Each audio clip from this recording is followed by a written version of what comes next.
Bienvenue sur le podcast des super numéro 1 en marketing. Mon nom est Aline Haddad, gestionnaire, entrepreneur et passionnée du marketing depuis plus de 25 ans. J'ai eu la chance d'accompagner des entrepreneurs dans leur succès dans plusieurs pays et depuis près de 10 ans maintenant au Québec. Je vais vous parler aujourd'hui des groupes, surtout les groupes sur les médias sociaux et les réseaux sociaux en général. Pourquoi je parle des groupes? Il y a plusieurs personnes qui me demandent est-ce qu'on doit avoir un groupe pour notre entreprise. Je parle souvent des entrepreneurs qui sont actifs sur en numérique. En fait, les groupes, c'est si on veut refléter la vie normale, c'est ce qu'on appelle les clubs d'intérêt commun. Dans la vie normale, quand on veut aller faire de la danse, on va aller dans un endroit, un club qui offre des cours de danse, qui fait des animations de danse.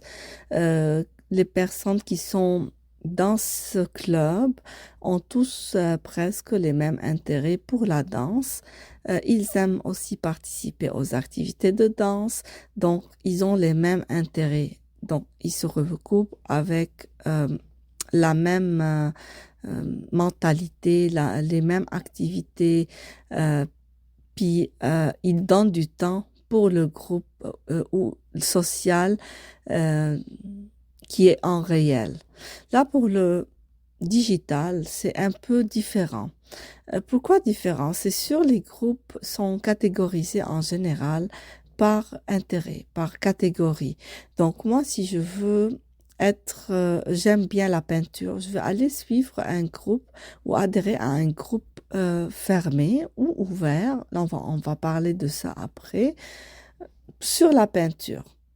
Donc, moi, quand je vais aller sur ce groupe, je m'attends à avoir des conversations sur la peinture, des cours de peinture, des personnes qui offrent des services de peinture ou qui vendent des tableaux, etc. L'intérêt, c'est pour la peinture, je sais ce que je veux. Si j'aime plus la peinture ou je veux plus, je peux quitter le groupe. Donc, j'ai le choix à adhérer ou quitter le groupe. Avant de parler, c'est quoi la différence entre les groupes fermés et les groupes ouverts? J'aimerais parler que les groupes sont pas juste sur Facebook. Récemment, il y a quelques mois, Instagram a lancé aussi le système des groupes. TikTok a le même principe aussi. Il y a WhatsApp, il y a Discord, il y a plein d'autres plateformes. Aussi récemment, Facebook est en train de tester le chat, de transformer les groupes en chat. Ça veut dire que les personnes qui sont sur le groupe, puis on va parler aussi de pourquoi les algorithmes ne fonctionnent pas très bien sur les groupes. Ils sont en train de transformer les groupes en chat sur Messenger. Donc, les personnes, disons, moi j'ai un groupe de 500 personnes, je peux le transformer en une seconde à un groupe de chat où n'importe qui peut mettre un commentaire. C'est sûr, il y a des paramètres.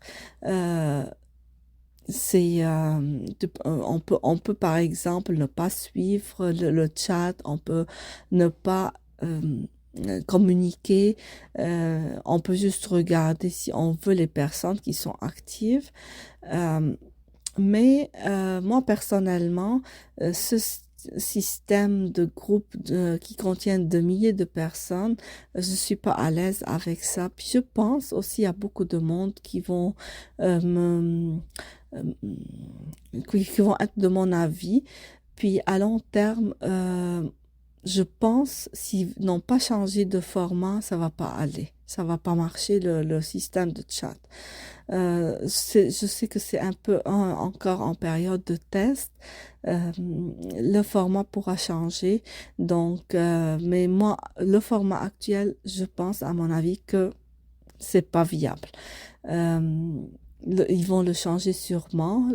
C'est pourquoi ils font des périodes de test pour voir les gens s'ils ont aimé, s'ils n'ont pas aimé, s'ils ont contribué à, à faire le test. Moi, j'ai refusé de rentrer dans ce genre de chat pour plusieurs raisons, parce que je suis sur plusieurs groupes.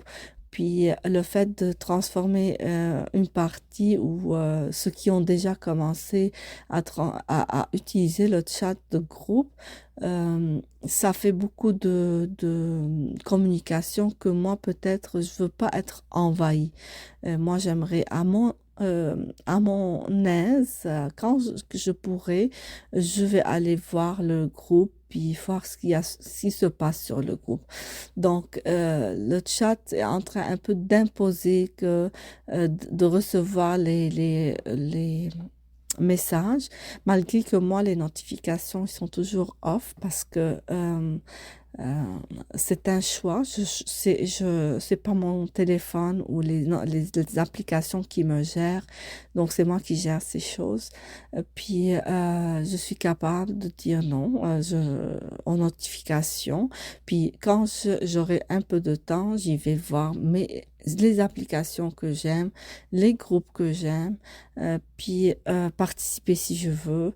Donc, ça, c'est essentiel aussi pour une euh, participation, si on veut, saine et euh, normale. Parce que si on veut être envahi, ça va nous fatiguer. Puis il y a beaucoup de personnes qui sont en train de se fatiguer des médias sociaux, des groupes, etc. Puis à cause de ces notifications, à cause qu'ils ont peur de manquer une information. Mais on peut à n'importe quel moment, par exemple, si moi j'ai quelques pages de favoris, quelques groupes de favoris, ben, quand j'ai le temps, je peux aller les voir puis participer à ces groupes. Donc, l'audience aussi devra être un peu éduquée sur ce sujet. Nous, en tant qu'entrepreneurs qui gèrent des médias sociaux, on sait que les groupes doivent être entretenus, maintenus. Si c'est différent des pages. Les pages, si tu ne publies pas, c'est pas une grande importance. C'est vrai, la constance dans la publication est très importante, mais le concept du groupe est différent. Le groupe, si on n'a pas le temps ou on a changé de rythme de publication, il est affecté. Les gens sont là pour avoir de l'information, pour avoir quelque chose dans leur intérêt. Comme on a dit, les groupes, c'est un peu un club social, mais en ligne. Il y a plusieurs types de groupes aussi. On a le type privé. Le type privé, c'est que moi, j'adhère à ce groupe, puis en principe, euh, on ne sait pas que je suis sur le groupe. Donc, les personnes qui me suivent sur mon profil ou sur ma page, ils vont pas savoir que je suis dans le groupe. Euh, une autre chose, les membres sont pas visibles. Donc, moi, je ne peux pas savoir qui est dans ce groupe avant d'adhérer. En général aussi, les groupes privés exigent une identification. Donc, moi, quand je veux rentrer dans un groupe, il y a beaucoup qui utilisent ça en marketing comme un lead magnet. Donc, pour rentrer au groupe, tu dois laisser ton courriel. À moins que un groupe qui n'a pas qui n'a pas une stratégie marketing, qui va te demander au moins quelques questions, comment t'as connu le groupe ou c'est quoi l'intérêt.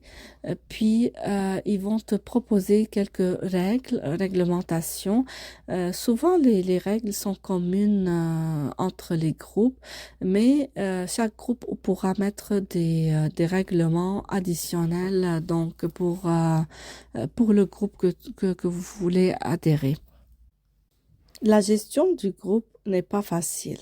L'administrateur qui est en charge du groupe et qui est le propriétaire, il peut inviter d'autres personnes pour être modérateur avec lui.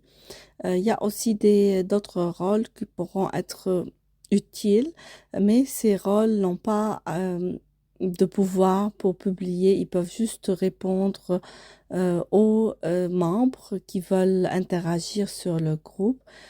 Donc, la façon de gérer le groupe n'est pas facile. Il faut savoir tout d'abord c'est quoi le but du groupe. Est-ce que c'est un groupe pour échanger des idées? Est-ce que c'est un groupe pour échanger des produits ou des services? Est-ce que les deux, est-ce que c'est l'échange d'informations? Est-ce que la personne qui est en charge du groupe est ouverte à d'autres membres ou c'est elle qui gère l'information et le contenu en tant que tel?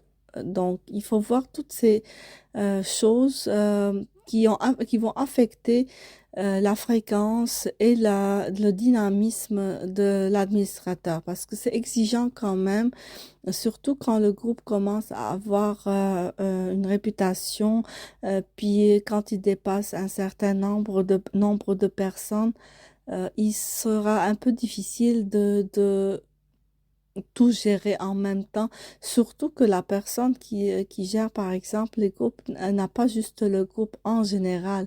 Elle a d'autres choses, surtout si c'est un entrepreneur qui veut euh, regrouper ses clients dans un groupe pour pouvoir leur passer des informations ou échanger avec eux. Donc, il faut savoir c'est quoi le but du groupe. Donc, ça, c'est la première chose. L'intérêt, le contenu est exigeant pour le groupe plus que la page, comme on a dit, puisque c'est direct avec les personnes. Les personnes sont euh, réelles, on les connaît, on a déjà fait un contact avec eux. Donc, ils attendent de nous quelque chose. Il faut travailler le contenu du groupe. C'est pas un contenu facile parce que les personnes qui sont là, ils attendent à quelque chose de spécial pour eux, autre que celui qu'on offre sur la page ou sur les autres médias sociaux ou sur les réseaux ou sur notre site web. Donc, ils veulent être privilégiés, ils veulent peut-être des promotions, ils veulent des échanges, ils veulent des informations qui sont pas trouvables ailleurs sur le net. Donc, il faut travailler un contenu spécial pour ces personnes-là. Aussi, il faut prendre en considération que les groupes ont beaucoup d'opportunités. Ça dépend toujours de quel genre de groupe on est en train de parler. Mais moi, je parle plus dans ce podcast sur le groupe de Facebook, puisque la majorité des personnes pensent faire un groupe ou ils ont déjà un groupe.